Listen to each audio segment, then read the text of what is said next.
आ, एक तो मैं बताना चाहता हूँ कि कल एक सोशल मीडिया के ऊपर एक वीडियो वायरल हुई जिसमें का एक जो हमारे सिंध से ताल्लुक़ रखने वाले एक हमारे हिंदू अक़लियत के जो फ़र्द थे, उन्होंने ये शिकायत की कि उनकी बेटियों को किस तरह से अगवा किया गया, ज़बरदस्ती उनको कन्वर्जन किया गया और फिर उनकी शादी जो है वो की गई। ये एक दो दिन से ये मामला चला है। कल ज़्यादा सोशल मीडिया के ऊपर आया, शाम को उसका वफाकी हुकूमत ने नोटिस लिया, ह्यूमन राइट्स मिनिस्ट्री ने इसके ऊपर जो है वो इब्तदाई मालूमात जो है वो ली।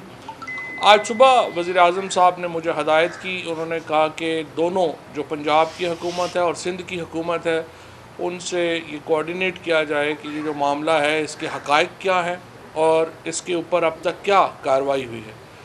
दोनों आईजी साहिबान से मेरी बात हुई, पंजाब के भी आईजी साहब से और सिंध के आईजी साहब से, और कुछ जो मालूमात हैं जो हमने ली। ये वाक़या हुआ, दो बच्चियों को जो है वो अगवा किया गया। ये कुछ सिंध की मामले, सिंध के अंदर ये मसला चल रहा है, कुछ अरसे से ये मसला चल रहा है और इसको डिस्करेज करने की ज़रूरत है। सिंध हुकूमत ने इसके सिलसिले में इक़दामात भी किए और वहाँ पे उन्होंने कानून में भी ये डाला है कि आप इस तरह से नहीं कर सकते। जो फिर उसके बाद पता ये चला कि उन बच्चियों को सिंध से रहीम यार ख़ान शिफ्ट किया गया है। आईजी पंजाब ने मुझे कहा कि उन्होंने सिंध में जो ताल्लुक़दारी थी, जिससे कल प्रेस कॉन्फ्रेंस की, उस साहब को गिरफ़्तार किया। उसके बाद जो इसके ज़िम्मेदारान थे उनको गिरफ़्तार किया गया, लेकिन पता ये चला कि शायद उन बच्चियों को रहीम यार ख़ान से गुजरांवाला शिफ्ट कर दिया गया। सो अभी उनकी तलाश जो है उसके ऊपर जारी है। पंजाब हुकूमत, पंजाब पुलिस बिल्कुल उसको जो है वो करीब है इंशाअल्लाह ताला उनको पकड़ने के भी, और जो ज़िम्मेदारान हैं उनको गिरफ़्तार भी किया जाएगा। लेकिन हमारे जो झंडे के दो रंग हैं, एक सब्ज़ रंग है और एक सफ़ेद रंग है। हमें अपना झंडे का जो हुर्मत है वो हमें महफूज रखनी है, और महफूज हो नहीं सकती जब तक हमारा सफ़ेद रंग भी हमें उतना ही अज़ीज़ ना हो। हमें अपने झंडे के सभी रंग अज़ीज़ हैं और हमें अपने झंडे के सफ़ेद रंग का भी उतना ही एहतराम है। प्राइम मिनिस्टर साहब ने जब से हुकूमत संभाली है, हमने इस नए पाकिस्तान को कायद-ए-आज़म मोहम्मद अली जिन्ना के तसव्वुर के मुताबिक एक पाकिस्तान बनाने की हम स्ट्राइव कर रहे हैं, हम सही कर रहे हैं, हम कोशिश कर रहे हैं। और जो कायद-ए-आज़म मोहम्मद अली जिन्ना का पाकिस्तान है, उसके अंदर जो अक़लियतें हैं उनका तहफ़्फ़ुज़ हुकूमत की बुनियादी ज़िम्मेदारी है।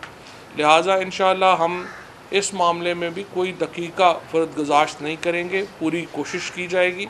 वाक़यात होते हैं, क्राइम्स होते हैं, जुर्म होते हैं, देखना ये होता है कि रियासत का रवैया क्या है। आज सुबह से जो भारत की वज़ीर ख़ारजा सुषमा स्वराज साहिबा ने इस मामले के ऊपर कहा कि हमें बड़ी कंसर्न है, और उन्होंने इसके ऊपर एक ट्वीट भी किया, तो मैंने उन्हें ये एहसास दिलाने की कोशिश की कि पाकिस्तान में हुकूमत जो है, वाक़यात जिस तरह से अभी वाक़यात तो किसी भी जगह पे हो सकता है। वाक़या तो भी आपने देखा कि न्यूज़ीलैंड में भी वाक़या हुआ, लेकिन वहाँ की हुकूमत ने किस तरीके से, वहाँ की वज़ीर-ए-आज़म और वहाँ की हुकूमत किस तरह से वीकर ग्रुप्स के साथ खड़ी हुई, मुसलमानों के साथ आकर के वो खड़ी हुई, अपनी मिनॉरिटी के साथ वो खड़ी हुई, पूरी कौम जो है वो साथ खड़ी हुई। ये एक मामला है जिससे अंदाज़ा होता है कि रियासत बिहेव कैसे कर रही है। यहाँ पे अगर हिंदू लड़कियों का अगवा हुआ है तो हमने देखना है कि रियासत कहाँ खड़ी है, हुकूमत कहाँ खड़ी है। हम पूरी तरह से उन बच्चियों के पीछे खड़े हैं, वीकर ग्रुप्स के पीछे खड़े हैं। क्या भारत भी यही दावा कर सकता है? क्या भारत की हुकूमत भी यही दावा कर सकती है? गुजरात में जहाँ एक नहीं, दो नहीं, दर्जनों नहीं, सैकड़ों मुसलमानों को शहीद किया गया, उस वक़्त वहाँ की हुकूमत किसके पास थी और वो किधर खड़ी थी? आज भारत में जम्मू और कश्मीर में वहाँ पर सिर्फ़ मुसलमानों के साथ ही नहीं, मसीहों के साथ जो कुछ होता है, बुद्ध अक़लियत के साथ जो कुछ होता है, वो तमाम ख़दशात जब दो कौमी नज़रिए की बहस हो रही थी तो उस वक़्त यही कहा जा रहा था कि भारत के अंदर इतनी बड़ी अक्सरियत जब अगर आ गई तो मुसलमान गैर महफूज हो जाएंगे। वहाँ पर आज हम देख रहे हैं कि गाय के गोश्त के मज़बा के ऊपर वहाँ पे लोगों को मारा जा रहा है। होली के ऊपर मुसलमान बच्चे क्रिकेट खेल रहे थे, उनको तशद्दुद का निशाना बनाया गया। सो जो अक़लियतों का हाल इस वक्त हिंदुस्तान में है वो तो दुनिया में उसकी कोई और मिसाल नहीं है। तो मैंने तवज्जो दिलाई उनकी मिनिस्टर साहिबा की कि हमें बड़ी खुशी है कि आपको दूसरे मुल्कों के अंदर जो अक़लियतों के हकूक़ हैं वो बड़े अजीज़ हैं, लेकिन अच्छा क्या ही अच्छा हो कि वो कहते हैं ना कि चैरिटी बिगिन्स एट होम। जो आप क्या ही अच्छा हो कि ये आवाज़ अपने घर से शुरू करें और वहाँ के जो मुसलमान हैं, जम्मू और कश्मीर के जो मुसलमान हैं, दीगर अक़लियतें हैं, उनके हकूक़ के लिए भी आवाज़ उठाएं और बात करें। हम इंशाअल्लाह ताला अपनी अक़लियतों के साथ खड़े हैं, हम वीकर ग्रुप्स के साथ खड़े हैं। नए पाकिस्तान का एक जो बुनियादी नैरेटिव है वो ये है कि पाकिस्तान के तमाम शहरी चाहे किसी रंग व नस्ल, किसी मज़हब से ताल्लुक़ रखते हों, रियासत के लिए वो बराबर हैं। और इंशाअल्लाह इसी नैरेटिव के मुताबिक हम इस केस को भी सुलझाएंगे और इंशाअल्लाह हम आप देखेंगे कि इसके ऊपर जल्द जो रिकवरी भी होगी और जो ज़िम्मेदारान हैं उनकी गिरफ़्तारियाँ भी होंगी और वो इसको लेके इंशाअल्लाह हम इसको कंक्लूड करेंगे। दूसरी इम्पॉर्टेंट बात, बिलावल साहब ट्रेन मार्च कर रहे हैं। मेरा मशवरा तो ये है कि बिलावल साहब को आजकल तो जो हिंदुस्तान का जो मामला है उसके ऊपर ट्रेन मार्च करना चाहिए। अब्बू बचाओ मुहिम तो मुझे लगता है कि अभी काफ़ी अर्सा चलने वाली है और जो नवाज़ शरीफ साहब और जरदारी साहब जो हैं उनका जो मामलात हैं वो इतनी जल्दी हल होने वाले तो नहीं हैं। वो तो उसके लिए तो वक्त पड़ा है, वो तो बाद में जब मर्ज़ी आप तहरीक चलाना चाहेंगे उस वक़्त आप तहरीक चला लीजिएगा, काफ़ी मौका मिलेगा इंशाअल्लाह आपको। फिर अभी आप जो है वो अब्बू बचाओ मूवमेंट चला रहे हैं, फिर आपको अब्बू निकालो मूवमेंट चलानी पड़ेगी। तो इसलिए एक ही वक्त में चला लें, वक्त बच जाएगा। और बेहतर ये है कि आप इस वक्त जो है वो बड़े इश्यूज़ के ऊपर कॉन्सनट्रेट करें। मेरे ख़्याल में सिर्फ़ ये बात कि आप हमसे 5,000 अरब रुपए की करप्शन का पूछेंगे तो हम आपके ख़िलाफ़ मूवमेंट चलाएंगे, ये कोई नामुनासिब सा रवैया है। मेरा ख़्याल है कि नेशनल अकाउंटेबिलिटी ब्यूरो के ख़िलाफ़ या नैब के ख़िलाफ़ इस किस्म की पॉलिटिकल मूवमेंट का जवाज़ तो नहीं बनता। मैं देख रहा हूँ कि फजलुर रहमान साहब को और खुर्शीद शाह साहब को इतना दुख है पाकिस्तान की मईशत का, यानी हुए बीमार जिसकी सबब उसी अतार के लौंडे से दवा लेते हैं। यानी फजलुर रहमान और खुर्शीद शाह भी आज पाकिस्तान की इकॉनमी के दुख में अगर हलकान है तो आप अंदाज़ा लगा लीजिए कि कितनी गैर संजीदा बात है। कह रहे हैं कर्ज़े बड़े ले लिए, तो मैं आपको बताऊं कि खुर्शीद शाह साहब और फजलुर रहमान साहब तो खैर 1988 के बाद पहली बार पाकिस्तान की असम्बली से बाहर हुए हैं, मेन स्ट्रीम सियासत से बाहर हुए हैं। उनका दुख तो बाकी सबसे ज़्यादा है। उनका दुख तो उनको अगर आप एक दफ़ा हाथ मिलाएं और आँखों में उनके आंसू होते हैं और लगता है कि इस्लामाबाद से दूरी, उनको इस्लाम से इतना प्रॉब्लम नहीं आ रहा, इस्लामाबाद का दूरी उनसे बर्दाश्त नहीं हो रही है। इस्लाम को कोई ख़तरा नहीं है मौलाना साहब, हमें पता है कि जब से आपके इस्लामाबाद को ख़तरा हुआ है उस वक़्त से आपका प्रॉब्लम जो है वो ज़्यादा हो गए हैं। और 1988 के बाद पहली बार पार्लियामेंट आपके बग़ैर चल रही है और अल्हम्दुलिल्लाह इस पार्लियामेंट में बरकत है क्योंकि आप नहीं हैं, तो इसलिए उनको लग रहा है कि मामला ख़राब है। हालांकि कोई ऐसी बात नहीं है। इस वक्त हमारा जो फ़िस्कल डेफिसिट है उसमें तकरीबन 17% की कमी आई है, ट्रेड डेफिसिट में 11% की कमी आई है। उसके अलावा जो हमने उमर अयूब साहब ने जो बिजली चोरी के ऊपर एक बहुत बड़ी मुहिम शुरू की, 40 अरब रुपया तकरीबन अब तक हमने बचाया है। 6,000 से ज़्यादा FIRs बिजली चोरी की दर्ज हुई हैं और ऐसी ऐसी जगहों से रिकवरीज़ हो रही हैं जिनसे तवक्को ही नहीं की जा सकती थी। ये सारे जो पाकिस्तान के अंदर इस्लाहात का एक मामला प्राइम मिनिस्टर साहब की गाइडेंस में हमने शुरू किया था वो अब जड़ पकड़ रहा है और इंशाअल्लाह पाकिस्तान की मईशत भी जो है वो वापस अपने पाँव पर खड़ी होगी। और हमने ये जो कर्ज़े हैं, अगर आप स्टेट बैंक की रिपोर्ट देखेंगे तो आपको एहसास होगा कि पिछले सालों में हुकूमत ने जितने कर्ज़े लिए, अब हमने उनसे बहुत कम कर्ज़े लिए हैं और आगे हम बढ़ेंगे तो इससे भी और कम होंगे। 10 अरब डॉलर इस साल सिर्फ अपने कर्ज़ों का वापस करना है पाकिस्तान ने। ज़ाहिर है ये पीटीआई की गवर्नमेंट ने तो कर्ज़े नहीं लिए हुए, और तकरीबन 1700 से 1800 अरब रुपया सिर्फ वो सूद है जो आपने वापस देना है दुनिया को जिनसे आप कर्ज़े ले चुके हैं। इन्होंने एक ऐसी मईशत आकर के हमारे हवाले की जो बिल्कुल, जिसमें कि कह लीजिए कि कुछ बचा ही नहीं था। एक तबाहशुदा मईशत पाकिस्तान की हमारे हवाले हुई। अब हमने उसको बिल्कुल शुरू से, आप समझिए कि ये जो मकान है इसकी बुनियादों से हम जो है वो शुरू कर रहे हैं। लेकिन इंशाल्लाह जैसे जैसे वक्त गुज़र रहा है, मामलात आगे बढ़ रहे हैं, पाकिस्तान में बेहतरी आ रही है। 9 महीने से पाकिस्तान 8 महीने तकरीबन हो गए हैं, उनमें आपने देखा है कि करप्शन में वाज़े कमी आई है। टॉप लेवल के ऊपर एक भी कोई शिकायत करप्शन की नहीं आई है। नीचे उससे बरह रास्त असर जो है वो ब्यूरोक्रेसी के ऊपर पड़ा है, जिससे एक बड़ी करप्शन जो है वो बिल्कुल ख़त्म हो गई है। छोटी करप्शन भी आहिस्ता आहिस्ता नीचे जा रही है। जो प्राइम मिनिस्टर साहब का सिटीज़न पोर्टल है उसके ऊपर बरह रास्त लोग जो है वो अपना फ़ीडबैक देते हैं, और उससे अगर हमें पता चलता है कि किसी ऑफिसर के बारे में शिकायत एक हद से ज़्यादा चली गई हैं तो उस ऑफिसर को फौरी तौर के ऊपर बुलाया जाता है और उसको जो है वो नोटिस दिए जाते हैं। लिहाजा आहिस्ता आहिस्ता उसके ऊपर जो हमारे जो इवन आप समझिए कि जो असल इंस्टीट्यूशंस हैं उनमें भी बेहतरी आ रही है। हम हॉस्पिटल्स हों, पॉवर्टी एलिविएशन हो, तमाम मामलात को लेके कम्प्रीहेंसिव मंसूबे के तौर के ऊपर एक जामे मंसूबेबंदी के तहत ये हुकूमत इंशाल्लाह आगे बढ़ रही है। और आप देखेंगे कि जूँ आगे वक्त जाएगा पाकिस्तान की इंशाल्लाह बेहतरी होगी। और फिर जिस तरह से अभी आपने देखा पाकिस्तान में महातिर मोहम्मद साहब का जो विज़िट कंक्लूड हुआ, ये तीसरा बड़ा विज़िट था पाकिस्तान का। पहले मोहम्मद बिन ज़ैद तशरीफ़ लाए, उसके बाद मोहम्मद बिन सलमान तशरीफ़ लाए, अब महातिर मोहम्मद तशरीफ़ लाए, और इसके बाद अब तैयब अर्दगान साहब जो है वो पाकिस्तान तशरीफ़ ला रहे हैं। अब इस किस्म का जब माहौल है पाकिस्तान का कि इतने जो बड़े लीडर्स जो हैं वो आपने पिछले 5 सालों में हमने देखा है कि इस किस्म के विज़िट्स जो हैं वो 5 सालों में नहीं हुए। ये सिर्फ 6-7 महीनों में हम ये विज़िट्स जो हैं वो हुए हैं। और ना सिर्फ ये विज़िट्स हुए हैं, आप देखिए कि इस वक्त पाकिस्तान आलमी, इस वक्त इवन जब हिंदुस्तान का एक क्राइसिस हमारा हुआ था, जो अल्लाह का शुक्र है कि अब मामलात जो हैं वो स्टेबिलिटी की तरफ जा रहे हैं, और ज़ाहिर है हम चाहते हैं स्टेबिलिटी की तरफ जाएं।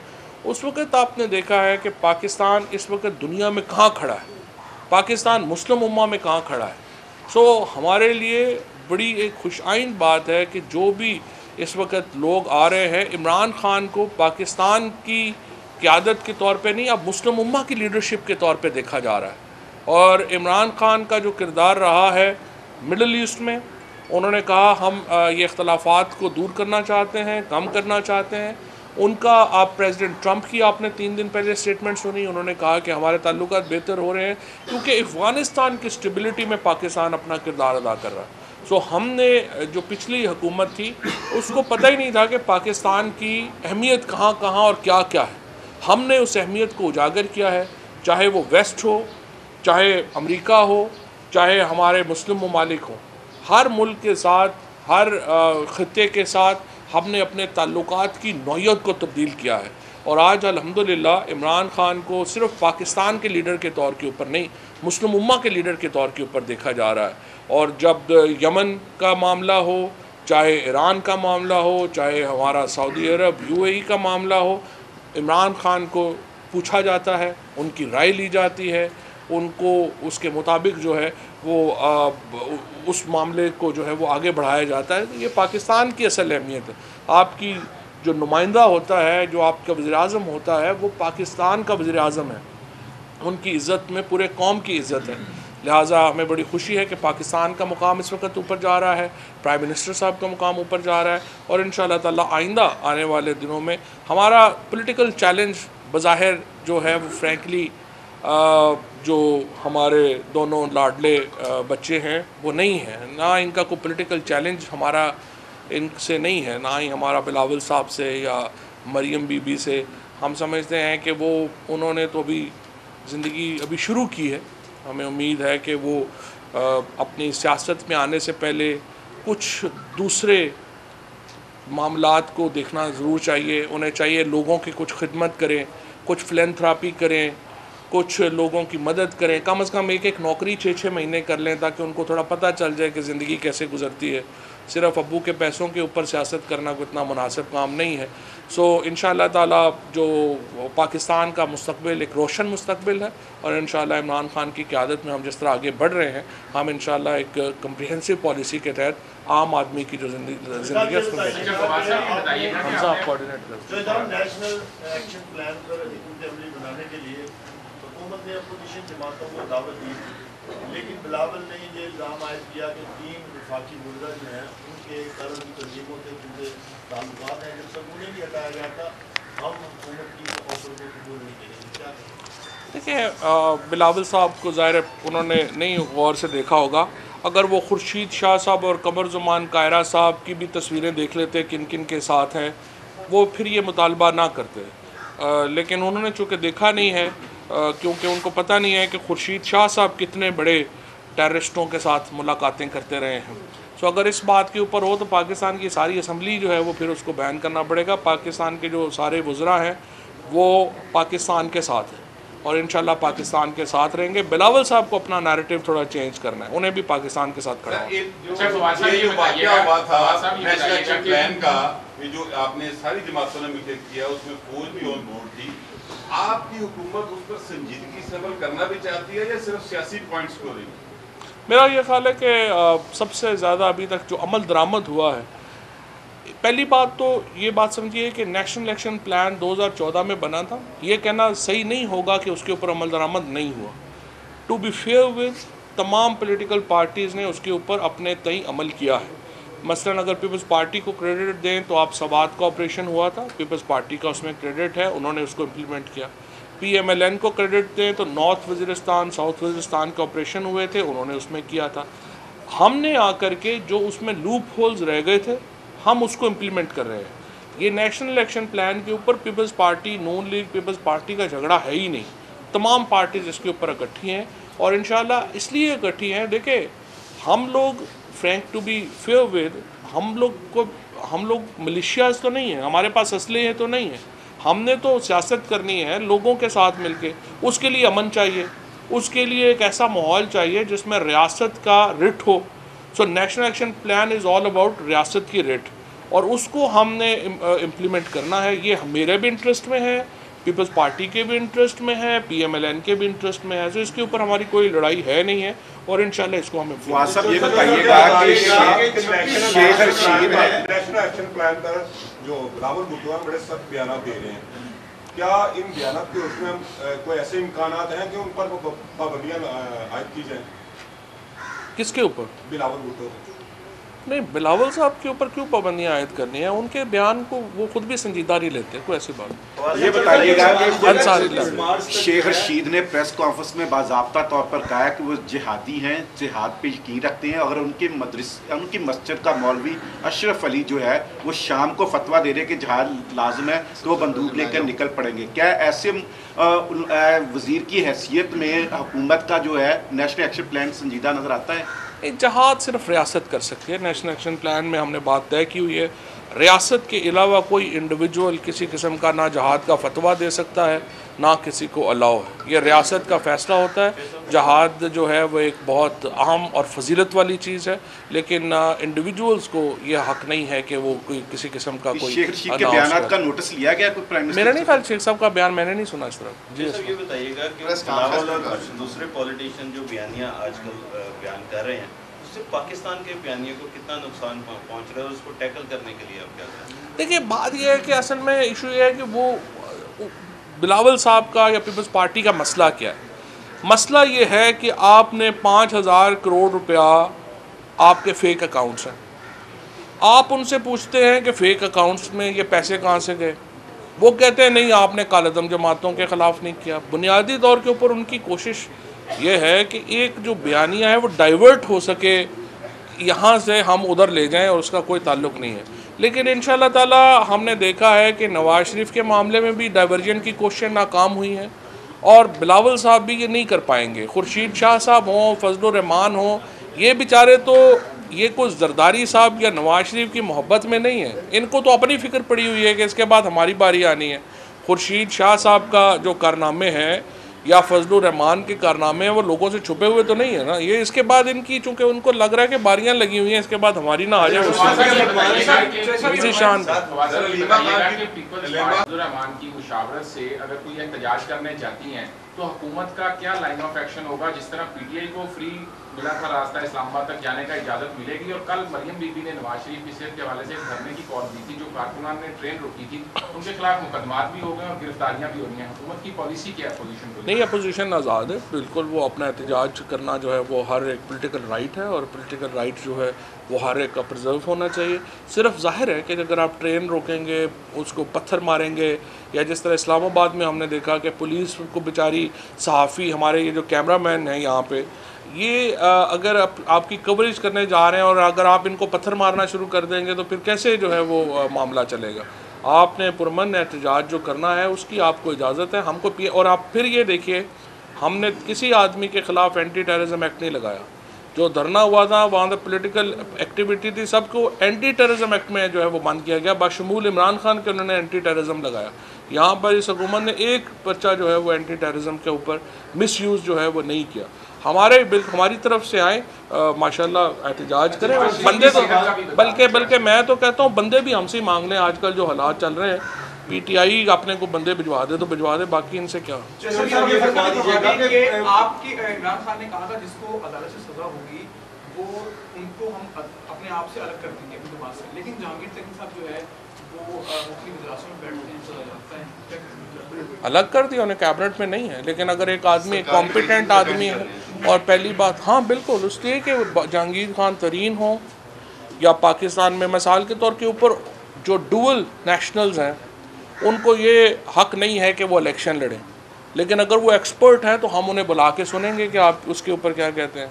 इस तरह जहांगीर तरीन साहब को अगर सुप्रीम कोर्ट ने कहा हुआ है कि वो इलेक्शन नहीं लड़ सकते, लेकिन उनकी ओपिनियन जो है वो बड़ी वैल्यूएबल है, इकॉनमी के ऊपर, उनकी जो एग्रीकल्चर के ऊपर उनकी ओपिनियन बहुत वैल्यूएबल है, इतना उनका बड़ा तजुर्बा है, उनको बुला के सुनना उसमें तो वेलकम करना चाहिए कि हम करेंगे। अच्छा, जो सब ये फरमा दीजिएगा कि इलेक्शन कमिश्नर की अपॉइंटमेंट पे, तैनाती पे जो खत लिखा था साहब ने, उस पर जो है उन्होंने जवाब दे दिया स्पीकर को, और जो कॉन्स्टिट्यूशन के मुताबिक वज़ीर आज़म और कायदे हिज़्ब इख्तिलाफ यानी कि अपोजिशन आपस में बैठ के कंसिडरेशन करेंगे, अगर वो नहीं होती तो क्या उसके बाद ये मामला कमेटी की तरफ चले जाएगा? 26 तारीख है और साथ साथ 26 तारीख को नवाज शरीफ के भी सुप्रीम कोर्ट में केस पे रिहाई पे है, तो नून लीग काफ़ी पुरुद है, आपको लगता है कि नवाज शरीफ रिहा हो पाएंगे? क्योंकि वो तो कानूनी मामला, सुप्रीम कोर्ट उसका फैसला करेगी, उस पर तो मैं कमेंट नहीं कर सकता।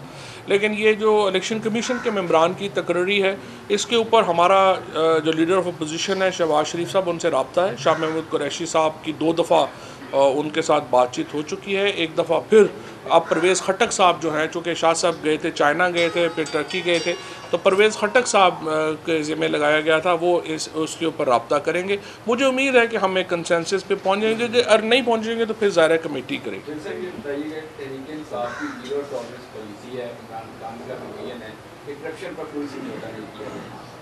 कल एक शख्स जिसका करप्शन के इल्ज़ामात है 80 अरब का नुकसान पहुँचाया खजाने को, 22 फरवरी को उसके वारंट की गिरफ्तारी की जारी हुई। रियासत मदीना के दाइयों की जानिब से उसे 17 इम्तियाज़ दिए। ये 17 इम्तियाज़ का यही इम्तियाज़ है कि करप्शन के इल्ज़ामात वाले। देखिए बात यह है कि इल्ज़ामात होना काफ़ी नहीं है। इल्ज़ामात तो कोई भी यहाँ पे तो किसी के ऊपर भी इल्ज़ाम लगा सकता है, जब तक इल्ज़ाम फॉर्मलाइज ना हो। हमने 3 वज़ीर हमारे जो हैं उन्होंने रिज़ाइन किया है जब इल्ज़ाम फॉर्मलाइज हुआ, तो सिर्फ ये कह देना किसी के ऊपर तो काफ़ी नहीं है ना। आप फॉर्मलाइज होंगे, चार्ज होंगे, उसके बाद जो है वो अपना हम आपके ख़िलाफ़ जो है वो कार्रवाई कर सकते हैं। अगर आप फॉर्मलाइज ही नहीं हुए, कोई ऐसी रोज़ जिस तरह सोशल मीडिया के ऊपर कोई बंदा अगर कह देता है तो ये तो नहीं है कि हम उसको दुनिया तो नहीं रोक सकते। कोशिश है, साबित हो जाएंगे तो वो तो फिर कानून में है। नवाज शरीफ की तब्दील किया जा रहा है, वज़ीर आज़म ने मंजूरी दे दी, मुझे नहीं पता, ये आज़म साहब का प्रेरोगेटिव है, मुझे नवाज शरीफ की अगर रिहाई हो जाती है, जमानत हो जाती है, तो क्या पॉलिसी है हुकूमत की? क्योंकि जहांगीर तरीन साहब कह चुके हैं कि हम उनके खिलाफ दोबारा अपील में नहीं जाएंगे।